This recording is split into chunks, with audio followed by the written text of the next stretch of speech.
खुड़ैल के सेमाल्य चाव में दृश्यम फिल्म की तर्ज पर एक युवक की हत्या का मामला सामने आया है। आरोपी ने प्रेमिका के भाई की गोली मारकर हत्या की, फिर शव गाड़ दिया। गुमराह करने के लिए उसके मोबाइल से परिजन को मैसेज कर सावरिया सेठ जाने की बात कही, फिर खुद मोबाइल लेकर सावरिया सेठ भी गया ताकि मोबाइल की लोकेशन वहीं की निकले। बारिश हुई तो उसे लगा शव ऊपर आ जाएगा, तो दो लोगों को 40,000 रुपए देकर फिर से शव को गहरे गड्ढे में दफनाया। शव डिकम्पोज करने के लिए नमक डाल दिया गया। 15 दिन बाद खुलासा होने पर पुलिस ने शव निकाला और आरोपियों को पकड़ लिया। पुलिस ने हत्या के 15 दिन बाद 16 मई को शव बरामद किया है। पुलिस ने मुख्य आरोपी रोहित परमार को गिरफ्तार कर लिया है। उसके साथियों की तलाश जारी है। 3 मई को मृतक विशाल 21 की बहन साधना ने गुमशुदगी दर्ज कराई थी और बताया गया है कि मेरा भाई 1 मई की शाम 7:30 बजे शादी में जाने का बोलकर गया था, लेकिन अभी तक वापस नहीं आया। आरोपी बोला ब्लैकमेल कर रहा था, 80,000 दे चुका हूं। ग्रामीण डीएसपी उमाकांत चौधरी के अनुसार रोहित ने बताया कि विशाल की बहन से प्रेम संबंध है। इस बात का पता विशाल को चल गया था, तब से वह मुझे जान से मारने की धमकी दे रहा था। विशाल मुझे ब्लैकमेल करने लगा। उसे अब तक 80,000 रुपए भी दे चुका था। मैंने 1 मई की रात 9 बजे विशाल को छोटी खुड़ैल के तालाब के पास मिलने बुलाया। यहाँ मैंने दोस्त वीरेंद्र दाइमा के साथ मिलकर विशाल को गोली मार दी। इस दौरान गलती से एक गोली वीरेंद्र के पैर में लग गई। वीरेंद्र और मैंने विशाल का शव वहीं पर गाड़ दिया। 2 दिन बाद बारिश हुई तो मुझे लगा शव ऊपर आ सकता है, इसीलिए मैंने बबलू और सोनू को बुलाकर शव ठिकाने लगाने के लिए 40,000 रुपए दिए थे। शव के ऊपर से ढेर सारा नमक डाला ताकि शव जल्दी सड़ जाए। हार्दिक प्रजापति की रिपोर्ट। फिल्म दृश्यम की तरह एक हत्या की वारदात को आरोपियों के द्वारा अंजाम दिया गया है। पूरे ही मामले में किस तरह से जांच पड़ताल की जाए? देखिए, खुड़ैल थाने में गुमशुदगी की रिपोर्ट 3 मई को दर्ज हुई थी।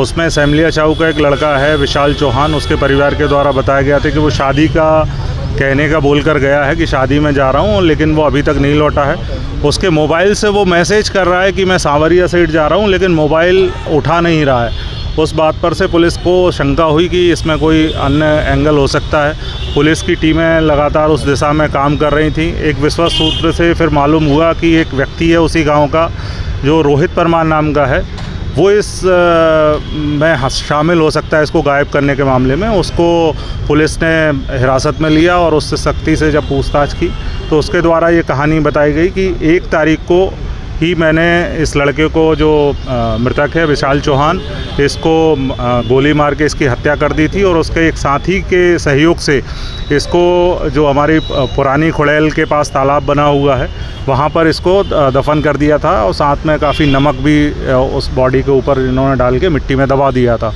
उस सूचना के आधार पर एफएसएल टीम, रेवेन्यू के अधिकारी और पुलिस की टीम के द्वारा शव को वहाँ से निकलवाया गया, जिसमें लगभग 15-16 दिन होने से बॉडी काफ़ी डिकम्पोज हालत में हमें मिली है।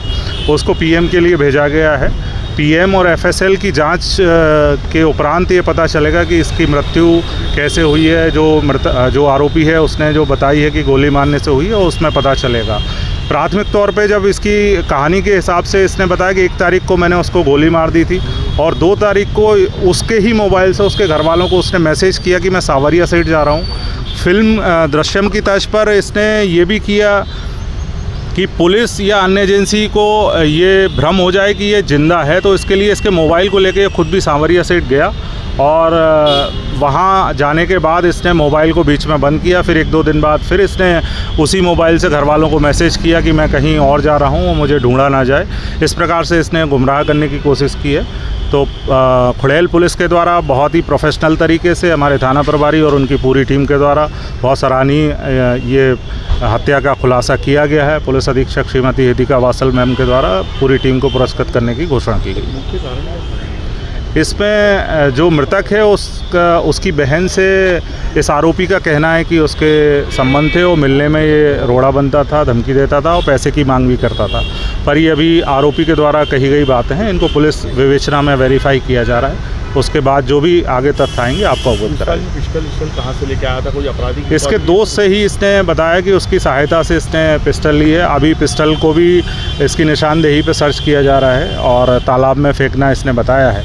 तो आगे जो भी चीज़ें आएंगी उसके हिसाब से इसमें कोई भी शामिल है इसके साथ देने में? इसमें अभी तक जो जानकारी है इसमें, चूँकि ये और इसके दोस्त ने प्राथमिक तौर पे जिस दिन हत्या की थी उस दिन शव को गाड़ने में इसका काम हुआ था। इसके बाद जब इंदौर में बारिश हुई तो इनको लगा कहीं शव ऊपर ना आ जाए, लोगों को दिख ना जाए, तो इन्होंने 2 लड़कों को पैसे दिए जो आसपास के क्षेत्र के ही थे, और उन लड़कों के माध्यम से फिर से यहाँ जाके काफ़ी मात्रा में नमक बॉडी के ऊपर डाला और फिर से उसको दबाया।